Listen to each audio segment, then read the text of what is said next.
Assalamualaikum warahmatullahi wabarakatuh. Di sini saya akan presentasikan penelitian tindakan kelas, yaitu disingkat dengan PTK, Lokakarya Pendidikan Profesi Guru Fakultas Tarbiyah dan Keguruan Universitas Negeri Islam Raden Fatah Palembang tahun 2021 dengan judul Upaya Meningkatkan Motivasi Belajar Siswa Mata Pelajaran Fikih kelas 7 MTS Sabilul Huda dengan metode demonstrasi. Sebelum berlanjut, di sini saya akan memperkenalkan diri saya. Nama saya Anwar Rifai, guru mata pelajaran fikih MTS Sabilul Huda Belian Makmur tahun pelajaran 2021-2022. Baiklah, setelah saya perkenalkan diri, di sini saya akan menyampaikan ucapan terima kasih yang pertama kepada dosen pembimbing kami, Bapak Muhammad Hasbi MAG, yang kedua dosen Pamong yaitu Ibu DRA Eni Zahra MPDI yang telah sabar membimbing dan mendampingi kami dalam pendidikan PTK ini. Selanjutnya ucapan terima kasih kepada rekan-rekan PPG Gelombang 1 yang senantiasa mensupport dalam pengerjaan PTK ini sehingga kami dapat melaksanakan tugas ini tanpa halangan yang serius. Selanjutnya di sini saya akan ucapkan terima kasih kepada siswa-siswi MTS Sabilul Huda dan rekan-rekan Dewan Guru serta staf dari MTS Sabilul Huda. Tidak lupa pula kepada Bapak Kepala Sekolah MTS Sabilul Huda yaitu Bapak Mukhtar Effendi SPDI yang telah membantu dalam menyelesaikan penelitian tindakan kelas yang telah saya sajikan. Dalam upaya meningkatkan motivasi belajar siswa mata pelajaran fikih dengan metode demonstrasi, latar belakangnya pendidikan sangatlah memegang peranan penting yang menyangkut kemajuan dan masa depan bangsa. Tanpa pendidikan yang baik, mustahil suatu bangsa akan maju.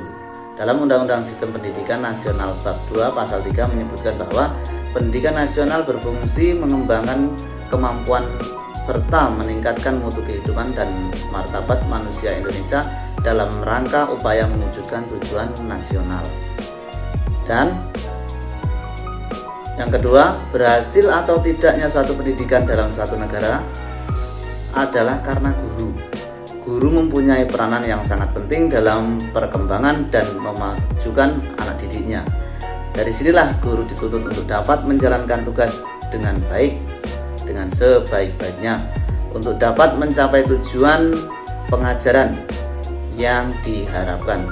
Guru harus pandai memilih metode yang tepat sesuai dengan kebutuhan anak didik supaya anak didik merasa senang dalam belajar.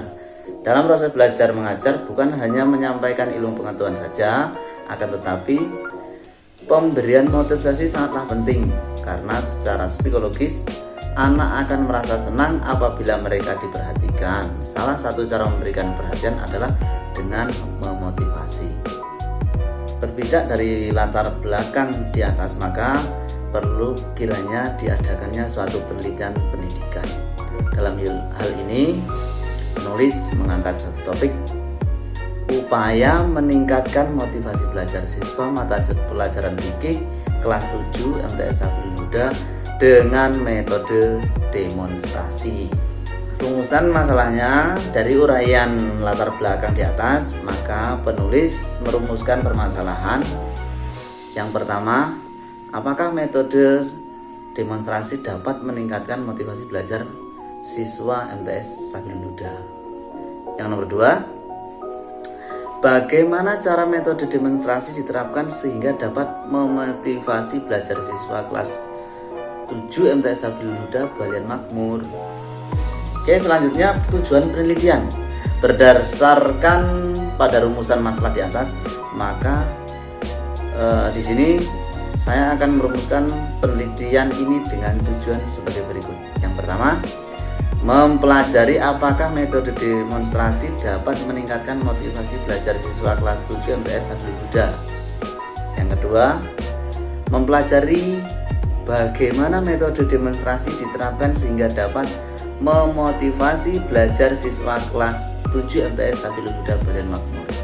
Dari tujuan di atas, penelitian ini diharapkan bisa memberikan kontribusi dalam upaya meningkatkan pembelajaran mata pelajaran pendidikan agama, khususnya pada mata pelajaran fikih kelas 7 MTS Habibie Huda. Adapun secara detail manfaat yang diharapkan dari penelitian ini adalah bagi lembaga, yang pertama, lembaga madrasah.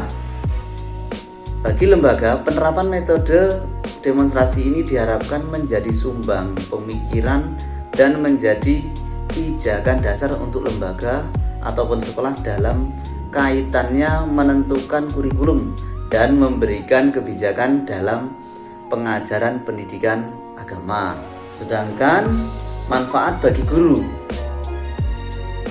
Bagi guru, manfaatnya adalah penerapan metode ini diharapkan dapat memberikan masukan kepada guru, khususnya guru pendidik agama, agar tidak begitu otoriter dan monoton dalam mengajar.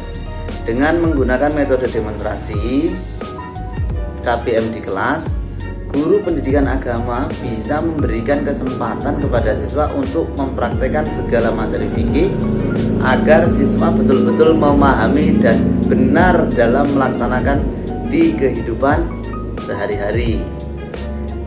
Selanjutnya bagi siswa, manfaatnya dengan metode demonstrasi ini diharapkan siswa lebih termotivasi dalam belajar, terutama dalam pelajaran fikih yang memang dibutuhkan praktek dalam penerapannya. Sedangkan yang terakhir, khusus bagi penulis di sini, memberi manfaat bagi peneliti dan menambah khazanah keilmuan sebagai bekal menjadi guru profesional kelak, serta mengetahui sampai di mana kemampuan siswa dalam menangkap pelajaran yang telah disampaikan. Kajian pustakanya motivasi belajar. Tugas guru adalah membangkitkan motivasi anak sehingga siswa atau peserta didik mau melakukan kegiatan belajar.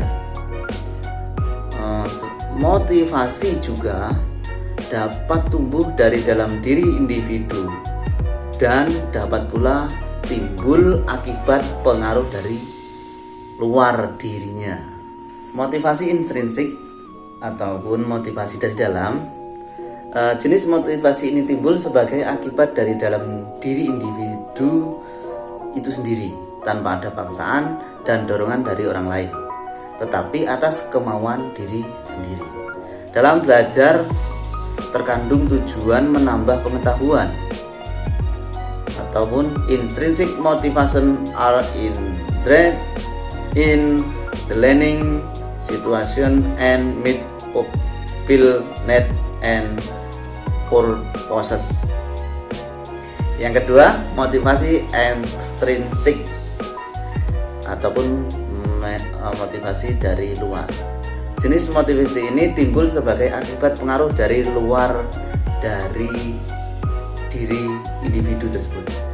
Apakah karena adanya ajakan, suruhan, paksaan dari orang lain, sehingga dengan kondisi yang demikian akhirnya ia mau melakukan sesuatu untuk belajar.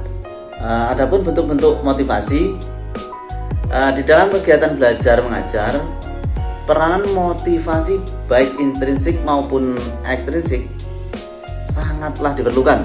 Adanya beberapa bentuk dan cara untuk menumbuhkan motivasi dalam kegiatan belajar mengajar di sekolah.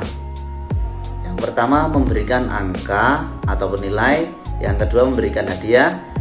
Selanjutnya, terdapat saingan ataupun kompetisi. Yang keempat, ego, involvement. Kelima, memberikan ulangan. Yang keenam, mengetahui hasil. Yang ketujuh, memberi pujian. Selanjutnya, memberi hukuman apabila anak itu selalu melanggar. Yang selanjutnya hasrat untuk belajar. Yang terakhir minat. Baiklah, selanjutnya kajian pustaka metode demonstrasi. Adapun guru lebih berperan sebagai fasilitator dan motivator, membantu dan memberikan kemudahan agar peserta didik mendapatkan pengalaman belajar yang sesuai dengan kebutuhan dan kemampuan, sehingga terjadilah suatu kreatif, interaksi aktif. Kelebihan metode demonstrasi dalam sistem pembelajaran antara lain. Selanjutnya kelemahan. Di sini kelemahan metode demonstrasi adalah apabila sarana peralatan kurang memadai, tidak sesuai dengan kebutuhan atau tidak bisa diamati dengan jelas oleh para siswa, maka metode ini kurang efektif. Oke, selanjutnya metode penelitian perencanaan tindakan. Dalam hal tahap ini, peneliti membuat rencana tindakan dalam rangka untuk mempermudah pelaksanaan penelitian yang mencakup metode penelitian tentang implementasi tindakan. Setelah semua prosedur awal tersebut dilaksanakan, maka peneliti tinggal menerapkan di dalam kelas sesuai dengan rencana pembelajaran yang telah dibuat per setiap pertemuan 2 kali 40 menit. Baiklah, di sini untuk selanjutnya penerapan per siklus. Peneliti melakukan perencanaan melalui beberapa tahap persiapan. Yang pertama, membuat rancangan pembelajaran. Yang kedua, materi seputar ibadah sholat. Nomor 3, peneliti membagi siswa kelas 7 menjadi 2 kelompok, putra dan putri, sekaligus memberi tugas masing-masing kelompok. Yang terakhir, setelah membentuk kelompok, di situ kemudian peneliti mengambil alat observasi guna mengetahui keantusiasan dan keaktifan siswa dalam proses pembelajaran berlangsung. Dan selanjutnya di sini pengumpulan data, observasi ataupun pengamatan. Ini dilakukan oleh peneliti ketika peneliti mengajar di kelas. Selanjutnya interview ataupun wawancara. Untuk selanjutnya yaitu pengamatan partisipatif.